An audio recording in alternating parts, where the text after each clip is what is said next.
প্রশাসন কি সরকারের নিয়ন্ত্রণে না আওয়ামী লীগের নিয়ন্ত্রণে? কেন বলছি কথাটা, শুনলে সবাই আসমান দিয়ে পড়বে। আওয়ামী লীগের নিয়ন্ত্রণে কেন? আপনি তো বলছেন যে এই প্রশ্নটা আপনি সেই জায়গাটাই আসছি, সেই জায়গাটাই তো আসতেছি।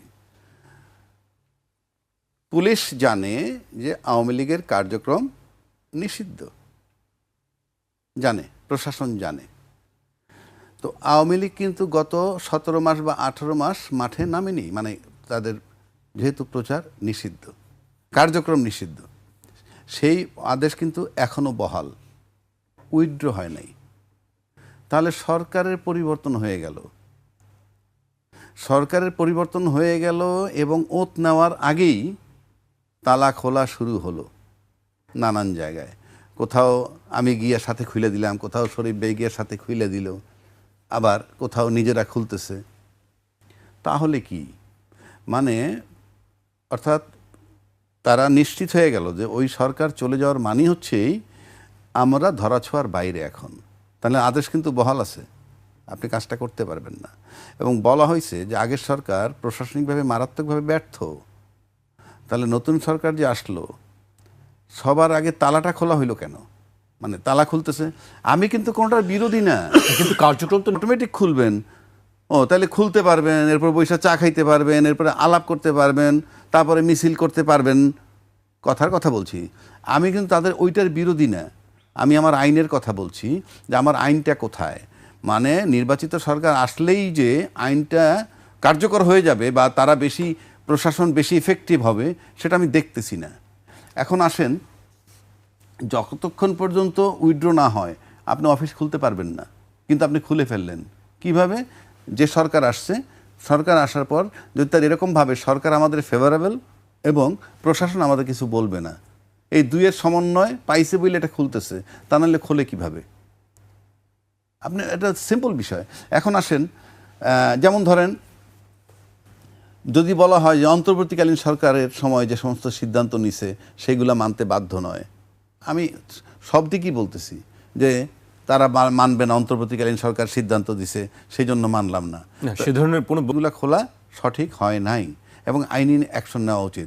হয়তো আওয়ামী লীগের লোক ভাবতে পারে অথবা বিএনপির লোক ভাবতে পারে কি আমি তাদের এই আওয়ামী লীগের বিরুদ্ধে বা বিএনপির বিরুদ্ধে, নো, আমি বলছি ওই সরকার থাকলে আমরা বারবার বলেছি যে প্রশাসন কাজ করছে না এবং এটা সরকারের দায়। তা সেখানে নিষিদ্ধ আওয়ামী লীগের কার্যক্রম, নিষিদ্ধ আওয়ামী লীগ অফিস খুলে ফেলতেছে, কোথাও কোনো প্রতিক্রিয়া নাই, এটা কিসের লক্ষণ? এটা আমার প্রশ্ন, এটা কিসের লক্ষণ? এবং আওয়ামী লীগের অফিসের তালা খুলছে, এটার মানে ইনডাইরেক্টলি আপনি ধরতে পারেন যে যেহেতু সরকার বাধা দিচ্ছে না, প্রশাসন বাধা দিচ্ছে না, তাহলে আওয়ামী লীগের তালা খোলা মানে আওয়ামী লীগের নিজের খোলা আর সরকারের খুলে দেওয়ার মধ্যে আমি কোনো পার্থক্য দেখি না। সুতরাং আপনি হিসাব করতে পারেন আমরা সামনের দিক কোথায় যাব। কেননা কেউই আমরা আইন মানতেছি না, যেহেতু আইন সামনের দিকে কোথাগুলো খুলতেছে কিভাবে? তাহলে অফিসগুলো খুলতেছে কিভাবে? আওয়ামী লীগ কার্যক্রম শুরু হয়ে যাবে সেটি আপনি বলছেন? অফিস খোলা মানে কি? কার্যক্রম যদি শুনে তাহলে লক থাকলে সমস্যা কোথায়? অফিসের তালা খুললে আর বন্ধ যদি পার্থক্য না হয় তাহলে খোলার দরকার কি? আমি বুঝাইতেছি ওইটা। আমি আওয়ামী লীগের বিরোধী না, আওয়ামী লীগ মাঠে নামুক, রাজনীতি তার ব্যাপার, কিন্তু প্রশ্ন হচ্ছে আমার আইন প্রশাসন, যেটা আমরা 17 মাস ব্লেম দিলাম যে নির্বাচিত সরকার ক্ষমতা আসলেই আমরা দেখবো আইনের আলাদা চেহারা, সেটা কোথায় পাচ্ছি? বরং নির্বাচিত সরকার আসার পর তো অফিসগুলো খুলতেছে। এই বিষয়ে হয়তো সরকারের পক্ষ থেকে বক্তব্য হয়তো সরকার পরিষ্কার করবে বিষয়টি। আমি শরীফুজ্জামান শরীফের কাছে আসতেছি। শরীফ ভাই, আজকে সুজনের একটি অনুষ্ঠান ছিল, সেখানে বলা হচ্ছে যে সংসদ নির্বাচনে বিরোধী দলের পক্ষ থেকে বিজয়ী দলকে অভিনন্দন জানানোর নতুন রাজনৈতিক সংস্কৃতির ইঙ্গিত, কিন্তু মন্ত্রিসভার শপথ অনুষ্ঠান বর্জন নতুন শঙ্কার জন্ম দিয়েছে। আমি বিরুদ্ধে বলিনি তো, আমি বলছি আমার এখানে মবের মাধ্যমে বিচার করতে গিয়ে অনেক অপরাধীকে, তার অপরাধকে ছোট করা হয়েছে, তার বিরুদ্ধে মানুষের যে ক্ষোভ সেটিকে প্রশমিত হয়েছে এবং এক ধরনের সিম্প্যাথি তৈরি হয়েছে তাদের উপরে। এটার জন্য তারা দায়ী। কারা? যারা 1.5 বছর ক্ষমতায় ছিলেন, তারা এই কাজটি করেছেন। দ্বিতীয়ত, আপনি তালা মেরে আওয়ামী লীগকে নিশ্চিহ্ন করতে পারবেন না, এটিও বাস্তবতা। আপনি অফিস তালা দিয়ে বিএনপিকেও নিশ্চিহ্ন করতে পারবেন না। এটিও বাস্তবতা, এটাকে আপনার মানতে হবে। কিন্তু এই বাস্তবতা মানতে গিয়ে আমি তাদের দ্বারা যে অপরাধ সংগঠিত হয়েছে সেটাকেও আমি অস্বীকার করব না, আমি তার জন্য বিচার করব, সেই বিচারের দাবিটা আমি করব। এই সময়কালে মানুষের মধ্যে একটা স্বস্তি ফিরে এসেছে। মবের যে শাসনটা ছিল সেখান থেকে এক ধরনের স্বস্তি ফিরে এসেছে। আওয়ামী লীগের যারা অফিস খুলছে, আমার যতটুকু ধারণা এটা দলীয় সিদ্ধান্ত না, কতগুলো অতি উৎসাহী যারা থাকে, হটকারী যারা থাকে, তারা এই কাজগুলো করছে। এবং করতে গিয়ে গতকাল না পরশুদিন নোয়াখালীতে আবার 5 জন গ্রেপ্তার। কিন্তু তারা এতদিন আমরা এখন দেখছি একটু নরম সুরে কথা বলছেন। ওই যে স্বতঃস্ফূর্তভাবে বিভিন্ন জায়গা থেকে যে ধরনের রিয়াকশনটা হতো সেই রিয়াকশনটা নাই। সম্ভবত এটা একটা কারণ এই পর্যন্ত আওয়ামী লীগের কোনো পজিশন থেকে বলা হয়নি যে অফিস খোলো, কর্মসূচি চালু করো। অতি উৎসাহী হটকারী জায়গা থেকে সম্ভবত এটি করা হচ্ছে। তবে আমি আমার কথা শেষ করব ওই জায়গাটায়, আপনি আওয়ামী লীগ বা বিএনপির অফিসে তালা মেরে তাদের সমাবেশ করতে না দিয়ে ইত্যাদি ইত্যাদি করে এদেরকে নিশ্চিহ্ন করতে পারবেন না। এটি বাস্তবতা এবং সেটি আপনি আবার অ্যাটাস্টেড করেছেন, সত্যায়িত করেছেন ভোটের সময় তাদের দুয়ারে দুয়ারে ভোট চাইতে গিয়ে।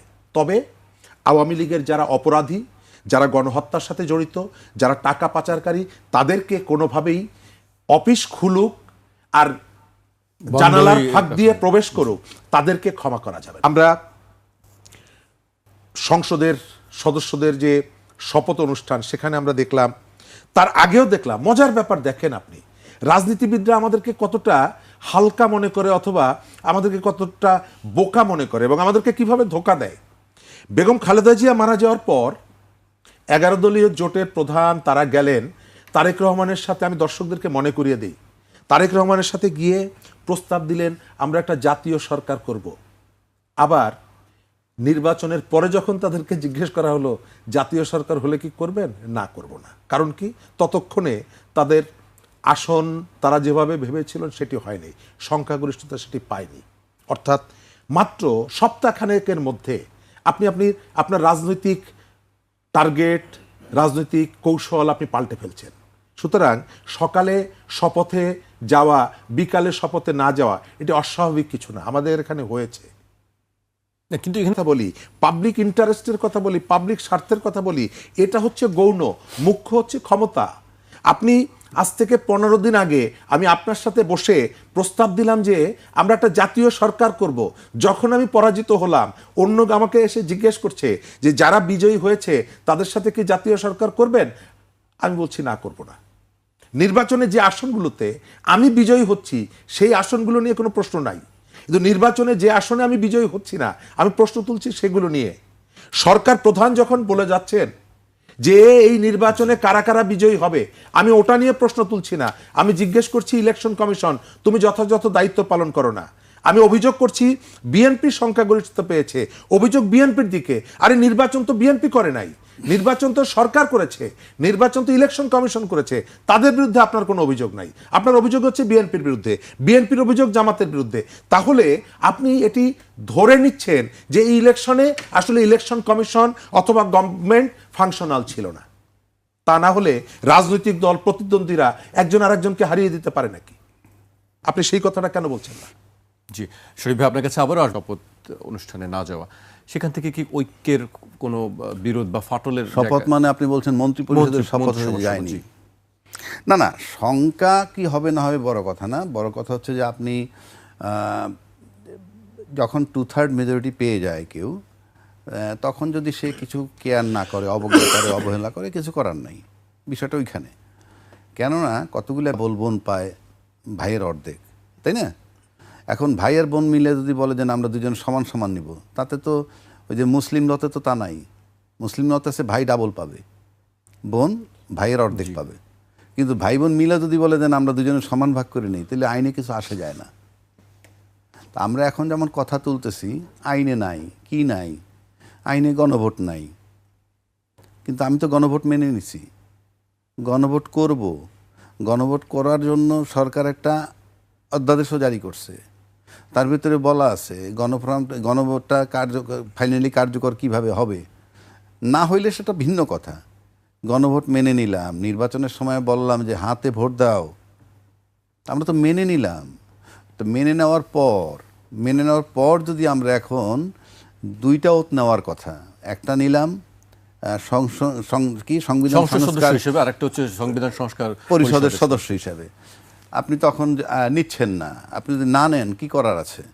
এখন আপনি নিচ্ছেন না বইলে আবার মন্ত্রী পরিষদিতে আমরা গেলাম না, মানে মানে যারা গেল না তাদেরই বা কী করার আছে? এখন এটা তো মনে করেন শঙ্কা বলতে কি, আপনার ফ্রম ডে ওয়ান তো একটা মতবিরোধ, একটা অনৈক্য যেটা চলমান ছিল 8 মাস, তারপরে গেলাম গণভোটে, আবার চলে আসলো, সেই শঙ্কার জায়গা তো রয়েই গেল। এখন শঙ্কা বলতে সবসময় পার্লামেন্টে আইনি লড়াইটাও তো শঙ্কা। এখন এই যে আমি যদি না মানি, এখন আমার 2/3 মেজরিটি আমি মানলাম না, তো কি হবে? মানলেন না যখন আপনি যে সংবিধানে নাকি বলছে 2টা শপথ নাই, একটা শপথ আছে সংসদ সদস্য হিসাবে নেবেন, তো সেটা তো সেই সংবিধান মোতাবেক আপনার নির্বাচনটা হইতে হবে। সেই সংবিধান মোতাবেক নির্বাচন হইতে গেলে তো প্রধানমন্ত্রীর ক্ষমতায় থেকে 3 মাস মেয়াদ থাকতে নির্বাচন হইতে হবে। সেই সংবিধান থাকলে তো আপনাকে সংসদ ভেঙে যাওয়ার পর 90 দিনের মধ্যে, কোনো কারণ না হলে আরও 90 দিন, 180 দিনের মধ্যে নির্বাচন হইতে হবে। সেখানে আপনি ফেব্রুয়ারি 2026 আমরা নির্বাচন করলাম কি হিসাবে? আমরা মেনে নিছি বলে, আমরা মেনে নিছি, এটাই হলো আইন। এখন আপনি যদি বলেন লিখিত নাই, সেটা তো ভিন্ন কথা। সংবিধান মোতাবেক নির্বাচন হলে তো অন্তর্বর্তীকালীন সরকার কি সংবিধানে আছে? সে দিল নির্বাচন, আমি সেই নির্বাচনে গেলাম, তো সেটা আমার পক্ষে আইলো, আমি নিয়ে নিলাম, আমি গণভোট নিলাম না, গণভোট মানলাম না, কিছু করার নাই। কারণ বাংলাদেশে তো নতুন না আমাদের। যদি বিষয়টা এমন হইতে, এটা নতুন না, এটা ওই 53 বছরের ইতিহাস এরকম। গণভোট মানার না মানার কথা তো কেউ বলছে না। গণভোট তো মানছি না, তো গণভোট তো আমি মানছি না। গণভোট মানলে তো গণভোটের আলোকে সংবিধান সংস্কার করবেন, সেজন্য সংস্কার পরিষদের সদস্য হিসেবে আপনি ওত নিবেন। আপনি ওত না নিলে মানলেন? ওত না নিলে তো মানলেন না, আপনি তো বসতে হবে এটি নিয়ে। আপনি ওত না নিলে তো এটি নিয়ে বসবেন না। এইবার আসেন যে এই মানে আমি এই যে গণভোটের কথা যেটা আমরা বলছি, এইটা যদি আপনি এখন কার্যকর না করেন তাহলে কি হবে? কিচ্ছু হবে না। কিন্তু আপনি যদি এটা কার্যকর না করেন, আপনি তো ইউনূস সরকার যে নির্বাচনটা দিছে, সেই নির্বাচন মোতাবেক তো ওই সংবিধানটা আপনি কিভাবে আপনি ঢুকতে পারবেন? আমরা আসলাম, বসলাম, 2/3 মেজরিটি আপনি করতে পারবেন, কোনো অসুবিধা নাই। কিন্তু আপনি তো নির্বাচন তো আপনাকে ওই সংবিধান মোতাবেক কেউ দেয় নাই। ওই সংবিধানের মেয়াদ থাকার 3 মাসের আগে দেয় নাই, কিংবা মেয়াদ শেষ হওয়ার পরবর্তী 90 দিন 180 দিনের মধ্যে হয় নাই ওই সংবিধান মোতাবেক। তাহলে এই নির্বাচনটা হলো কীভাবে? এখন আপনি এমন, আমার কাছে মনে হয় এটা সবাই জানে, বা আমি আইনজীবী হিসাবে বলতেছি, শরীফ ভাই তো বলবে যে উনি আইনে একটা বিধান আছে, যে বললাম আমি যদি মেনে নেই তখন এখান থেকে আমি আর সরে যেতে পারবো না। 2 পক্ষে কোর্টে মামলা হচ্ছে, 2 পক্ষ একটা জমাজমি নিয়েই মামলা হচ্ছে। কোর্ট অনেক সময় বলে হ্যাঁ মামলা শেষ করেন। মুমূর্ষ সময় গিয়ে বললাম যে না, আমরা 2 পক্ষ আপোষ হয়ে গেছি। কোর্ট একটা সিঙ্গেল স্টেপ নিতে পারবে না। আমরা 2 পক্ষদের ইয়েস আমরা আপোষ হয়ে গেছি, কেমনে হয়েছি সেটা ভিন্ন কথা। তা আমরা আপোষ হয়েছি কিন্তু এই সমস্ত দিক দিয়ে, গণভোট, নির্বাচন, এই সব বিষয় নিয়ে কিন্তু আমরা আপোষে আসছি। এখন এসে যদি আপনি এখান থেকে সরে যান, সেটা তো ভিন্ন কথা। আপনি সরতেই পারেন, সরতে পারলে তো আমরা নতুন কিছু পেলাম না। জুলাইকে ধার কাছে আসতে দেয় না। আর একটা অংশ আছে যারা জুলাইয়ের প্রকৃত যে প্রত্যাশা সেটি পূরণ হোক সেটি চায়। আর একটা অংশ আছে যারা হচ্ছে জুলাই ব্যাপারী, জুলাইকে হাটে ঘাটে মাঠে বিক্রি করে। কারা? গত 1.5 বছরে বিক্রি হয়েছে নানাভাবে। আপনার যখন প্রয়োজন হচ্ছে আওয়ামী লীগ মুক্তিযুদ্ধটাকে ব্যবহার করত, আর এখন আপনি দেখবেন যখন প্রয়োজন হচ্ছে তখন জুলাইটাকে ব্যবহার করছেন, সংস্কারটাকে তখন ব্যবহার করছেন। আপনি যখন পার্লামেন্টে নমিনেশন দিবেন তখন জুলাইয়ের প্রস্তাবনা আপনার প্রয়োজন হচ্ছে না, কিন্তু যখন বার্গেনিং করবেন তখন আপনি বারবার জুলাইকে সামনে নিয়ে আসছেন। বাংলাদেশে আপনি স্বীকার করেন বা না করেন, বাংলাদেশের বিএনপির যে ক্ষমতা, তার যে জনপ্রিয়তা, তার যে সাংগঠনিক শক্তি, এটি অন্য কোনো রাজনৈতিক দলের হলে 1.5 বছর আগে নির্বাচন হয়ে যেত। বিএনপি সংস্কার চেয়েছে, 31 দফা নিয়ে এসেছে, তখন পর্যন্ত বাংলাদেশে গণ অভ্যুত্থান হয়নি। আমরা এখন বারবার চেষ্টা করি বিএনপিকে সংস্কারের শত্রু এটি প্রমাণ করার জন্য। বাংলাদেশে বারবার চেষ্টা করি এইখানে ওই কি বলে এখানে যারা বামরা আছে এরা হলো আওয়ামী লীগের সাথে ছিল, তাদের কর্মীরা মারা গেছে। এইখানকার শুদ্ধ শক্তি কারা? শুদ্ধ শক্তি হচ্ছে আমরা। বিএনপি খারাপ, অমুক খারাপ, তমুক খারাপ, আমরা শুদ্ধ শক্তি। জামাত তার বট বাহিনী সেই ঠিক করে দিচ্ছে যে এইখানকার কাকে কাকে সার্টিফিকেট দেওয়া যায়। জুলাই ভাই সার্টিফিকেট, বট বাহিনী কারা আসলে? এই যে সোশ্যাল মিডিয়াতে নারী থেকে শুরু করে শিশুর থেকে শুরু করে ভিন্ন মতের হলে, প্রতিপক্ষের হলে অশ্রাব্য ভাষায় যাদেরকে গালাগালি করে, যারা আমরা গালাগালি বিভিন্ন করে, পক্ষের দেখি, এবং কোনো দিকে একটু বেশি, কোনো দিকে এবং কম। যাদের আচার আচরণে অতিষ্ঠ হয়ে জামাতের আমির নিজেও, এই ভদ্রলোক একাধিকবার বলেছেন এই আচরণগুলো বন্ধ করার জন্য। এরা এখনো ধারণা করে না। বিএনপি কি করবে না করবে এটা বিএনপির ব্যাপার। তবে পাবলিকের ম্যান্ডেট বিএনপি পেয়েছে। গণভোটের শুরু থেকে শেষ পর্যন্ত অসংখ্য প্রশ্ন জন্ম দিয়েছে গণভোট। আপনি সংবিধান অর্ধেক মানবেন, অর্ধেক মানবেন না। আমি তো আপনাকে জিজ্ঞেস করব যে এই রকমের আধা কাঁচরা সংবিধান নিয়ে আপনি এই পর্যন্ত কেন এসেছেন? আপনাকে তো দায়িত্ব দেওয়া হয়েছিল, আপনি সেই সময় সংবিধান বাতিল করেননি কেন? আপনি সংবিধানের যতটুকু প্রয়োজন ততটুকু রাখবেন। আর তার ভিতর থেকে যদি সংকট তৈরি হয়, আপনি বাইরে এসে বলবেন কেউ কথা রাখেনি। তো আপনিও তো কথা রাখেননি। কথা কে কে রাখেনি? আমরা যদি একজন একজন দেখি, কেউ তো কথা রাখেনি। এই যে অনৈক্য, জুলাইয়ের যে অনৈক্যগুলো তৈরি করলেন, কেন, কি কারণে? আপনি উদীচী অফিসে আগুন দিতে হয় কেন? উদীচিতে এই গণ অভ্যুত্থানের কারফিউ ভাঙ্গা প্রথম সাংস্কৃতিক সংগঠন, কেন প্রথম আলোতে আপনি আগুন দিবেন? কেন ডেইলি স্টারে আপনি আগুন দিয়েছেন? ডেইলি স্টার প্রথম আলো কি এই গণ অভ্যুত্থানের পক্ষে ছিল না? আপনার কর্মীরা গিয়ে আগুন দিয়েছে, এই কাজগুলো আপনারা করিয়েছেন। এখন এসে বলছেন বিএনপি কিন্তু বিশ্বাসঘাতকতা করছে। আরে প্রথম দিন থেকে বিশ্বাসঘাতকতা কে করলো এই গণ অভ্যুত্থানের সাথে? প্রত্যেকটা মানুষকে ধরে ধরে ট্যাগ করে করে আপনি তাকে ফ্যাসিবাদের দোসর, ফ্যাসিবাদের দালাল। যেই আপনার পক্ষে নাই সে হলো ফ্যাসিবাদের দালাল। আপনি এই পক্ষের শক্তিকে বিভক্ত করেছেন। আপনি গণভোটে সরকার অংশ নিতে পারে না। নির্বাচন কমিশন, কোন নির্বাচন কমিশন? শেখ হাসিনার নির্বাচন কমিশন না। এই গণঅভ্যুত্থানের ভেতর থেকে যে কমিশন গঠিত হয়েছে সেই বলছে যে সরকার এই প্রচারণা চালাতে পারে না। আপনি কেন চালিয়েছেন? সরকার এটি চালাতে পারেন, এটি দণ্ডনীয় অপরাধ। এটি তো আওয়ামী লীগের ইলেকশন কমিশন তো বলেনি। এই গণ অভ্যুত্থানের স্পিরিট থেকে গঠিত যে ইলেকশন কমিশন, আপনার এক জেলায় টোটাল যে ভোটার, গণভোটে তার থেকে 1.5 গুণ বেশি ভোট পড়ে, হা ভোট। কোথা থেকে আসে? শরীফ ভাই, আপনার কাছে আবারও আসবো। প্রশ্ন রেখেছেন শরীফ ভাই বেশ কিছু, সংবিধান নিয়েও কথা বলছিলেন। সংবিধান সংস্কার করার কথা উঠেছিল 5 আগস্টের পরে। সংবিধান পুনরায় নতুন করে লেখা হবে কিনা, এই সংবিধান চলবে কিনা, অনেক কথা আমরা 5 আগস্টের পর শুনেছি। কি হলো আসলে শেষ পর্যন্ত? শেষ পর্যন্ত তো আমরা সেই সংবিধান সংস্কারের নামেই আমরা গণভোটে গেলাম। এটা তো এমনি এমনি হয় নাই। 8 মাস ধরে মানে দৌড়াদৌড়ি কইরে তারপর আমরা গণভোটে গেলাম। এটা তো সংবিধান সংস্কার করার জন্যেই। এখন যদি ইভেন আপনার এই ক্ষমতাসীন যে দল আজকে, তাদের চেয়ারম্যানও তো বলছে গণভোটে হাতে ভোট দিতে। আমি তো মনে করি তারপরেই গণভোট জয়যুক্ত হয়েছে। আপনার ভোট নিয়ে যেটা বললো যে এক জায়গায় বেশি কাস্ট হয়েছে, এটা সরকারের ব্যাপার, কি নির্বাচন, সেই বিতর্ক তো আছেই, সেটা অন্য কথা। কিন্তু আপনি যেহেতু হায়ের পক্ষে সবচেয়ে বেশি বড় দল যিনি জয়লাভ করে 2/3 মেজরিটি নিচ্ছেন, তাদের চেয়ারম্যানও তো হাতে ভোট দিতে বলছেন। হাঁকে জয়যুক্ত, এবং যেভাবে ধানের শীষে আপনারা ভোট দিবেন একইভাবে গণভোটকে হাতে ভোট দিয়ে জয়যুক্ত করতে হবে। তাহলে তো ওনাদের ডিজায়ার মোতাবেকই তো এই গণভোট জয়যুক্ত হয়েছে। তা জয়যুক্ত যদি হয়ে থাকে তাহলে এটা এখন আমি তো একটু আগেই আপনাকে বললাম, আইনে কি না আছে নাই বড় কথা না। আইন মানলে আইনও তো আমি বললাম, আইন বললো তো আমি এই সংবিধান মোতাবেক আপনার 2024-29 নির্বাচন হওয়ার কথা। 2026 তো কোনোভাবে নির্বাচন নাই। সংসদ ভেঙে যাওয়ার পর সর্বোচ্চ 7ই ফেব্রুয়ারি 2025 মধ্যে 180 দিনের মধ্যে যদি নির্বাচন হয়, সেটা তো হয় নাই। তাহলে আমরা তো কোনো দিকেই নাই। আমরা আসি কিসে এখন? আমরা তো কিভাবে আসি? এই যে কোনো কিছুতে নাই, আমাদের মতে আমরা চলে যাচ্ছি আইন বানাইয়া। এখন হচ্ছে তো, নির্বাচন হইল, সরকার গঠন হইল।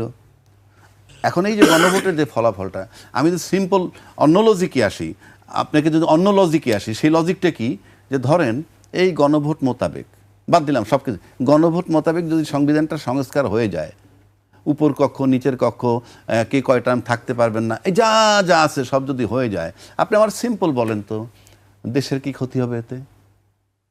দেশের কোনো ক্ষতি নাই। জনগণের কি ক্ষতি হবে? সাধারণ জনগণের কোনো ক্ষতি নাই। তাহলে ক্ষতিটা হবে কার? আপনি 70 অনুচ্ছেদ বাতিল করবেন, ভালো কথা, কিন্তু আমি গণভোটের আলোকে যদি সংস্কারটা হয়ে যায়, নতুন তো না, সংশোধিত সংবিধান হয়ে যায়, তাহলে ক্ষতিটা হবে। আলটিমেটলি আমরা সেই সাবেক জায়গায় ফেরত যাচ্ছি, কারণ যে সংস্কারের কথা বলা হয়েছে এইটা আছে গণভোটের আবরণে। যে এটা যদি না হয়, আপনি বাদ দিয়ে রাখেন, তাহলে আপনার আমার মতো আমি করে নিব, এটাই নিয়ম, এভাবেই চলে আসছে, সামনে হয়তো আমরা সেভাবে চলবো। এখন প্রশ্ন হচ্ছে সেটা চলতে পারবে কি পারবে না। বিরোধী দল আছে, তারা কি করবে, পার্লামেন্টে কি করবে, কিভাবে আর্গুমেন্ট হবে, টাইম ইজ দ্য বেস্ট জাজ। শরীফ ভাই, আপনার কাছে আবারও আসতে চাই, এবার একটু অন্য বিষয়ে আমরা যেতে চাই। রোজা শুরু হয়ে গেছে, কিন্তু বাজারে আমরা রোজা শুরু হওয়ার কয়েকদিন আগে থেকেই দেখছি যে জিনিসপত্রের দাম বেড়েছে। লেবু নিয়ে খুব বেশি আলোচনা হচ্ছে, হালি 100 টাকার উপরে, সেটি এখনও নামেনি। আজকে সবগুলো সংবাদ মাধ্যমের আমি দেখেছি যে বাজারটি একটি বড় জায়গা ছিল। আপনি আপনার জীবন দিয়ে দিতে পারেন, এক। দ্বিতীয়ত, সরকার কতটুকু কি করতে পারে, সরকারের কতগুলো ভূমিকা থাকার আছে, সরকার রাখতে পারে। কিন্তু মাত্র 2 দিন আগে তার যে সরকারটা সর্বশেষ দায়িত্ব নিয়েছে, তাদের কাছ থেকে আমি এই মুহূর্তে বলতে পারি না যে আপনি এই কাজগুলো কেন করেননি। তবে ডক্টর ইউনূস দায়িত্ব নেওয়ার পর প্রথম যে রোজা, মনে থাকার কথা, তিনি বেশ কতগুলো জায়গায় সফলতা দেখিয়েছিলেন। আমি আশা করব যে এই সরকার একটা রাজনৈতিক সরকার, তার তুলনামূলকভাবে তার গ্রহণযোগ্যতা, তার নেটওয়ার্ক, তার অভিজ্ঞতা, আবার তার কিছু কাজের বিতর্ক সবগুলোই আছে। সুতরাং তারা একটা চেষ্টাটা করবেন। আর আমরা যারা নাগরিক হিসাবে আমাদেরও একটু কোথাও একটু সচেতন হওয়া দরকার। লেবুর দাম বেড়েছে, আমি একসঙ্গে 15টা লেবু আমার স্বল্প সময়ের মধ্যে আমি ধনী হতে চাই। 150 টাকায় হালি বিক্রি করছে। কিন্তু চোরকে কি লেবুর আপনি হালি। ধর্মের কাহিনী শোনাতে পারবেন? আমি ওই জায়গাটায় বলি আপনাকে, একটা দেশ অনবরত তার নাগরিকদের পাছার উপরে বেতের বাড়ি দিয়ে রাষ্ট্র চালানো যায় না। আপনাকে কখনো সভ্য হতে হয়, কোথাও আপনাকে মানবিক হতে হয়। আমরা মানুষের জন্য রক্ত দেই না, আমরা তো রক্ত বিক্রি করি না। যখন শুনি একজন মানুষ মুমূর্ষ, তার কাছে ছুটে যায় জীবন বাঁচাতে, এটা আমাকে কেউ পুলিশ দিয়ে নিয়ে যায় না, এটি আমার ভেতরের কতগুলো বোধ আমাকে সেখানে নিয়ে যায়। আপনি আপনার দেশে আমি একমত হবেন, এই যে কাজগুলো করছে এর মধ্যে একটা বিরাট অংশ সন্ধ্যাবেলায় তিনি ধার্মিক এই পরিচয়টা দেবেন, যিনি 30 টাকার লেবু রোজাদারকে সামনে পেয়ে ধর্মের সমস্ত বিধিবিধান, তার যে বিশ্বাস, তার যতটুকু জানা বোঝা সব উপেক্ষা করে। না, শুধু লেবু নয়, একটি আমি বললাম, উদাহরণ হিসাবে বললাম। কেন হচ্ছে একটু গবেষণা করা দরকার, দেখা দরকার। এটা খুব কঠিন কাজ না। পুরোটা পথ ধরে সিন্ডিকেট ভাঙতে পারলে লেবুর দাম কমবে, ভাঙতে না পারলে কমবে না। Very simple. এখন রাজনৈতিক সরকার আসছে, তারা ইতিমধ্যে আমরা দেখছি একজনের বলছে কোনো সিন্ডিকেট থাকবে না। আমরা দেখতে চাই, এখনই মন্তব্য করতে চাই না, দেখি সিন্ডিকেট ভাঙে কিনা। গোলায় দাম কত আর বাজারে দাম কত পার্থক্য হলে বা টাকাটা বাড়লো কিভাবে, এই মাঝখানে সব সিন্ডিকেট। যদি ভাঙতে না পারে, অতীত সরকারের যে দোষ দেওয়া হয়েছে সেগুলো সিন্ডিকেট তাদেরকে নিতে হবে, যেটা ভাঙা সম্ভব না, বলতে হবে, খালি মুখে বললে হবে না। কারণ বাজারে দাম কত, গোলায় দাম কত, এই পার্থক্য কেন, এটার দায়িত্ব সরকারের, এবং কেন হয় এটাকে রোধ করতে হবে সরকারের। জি।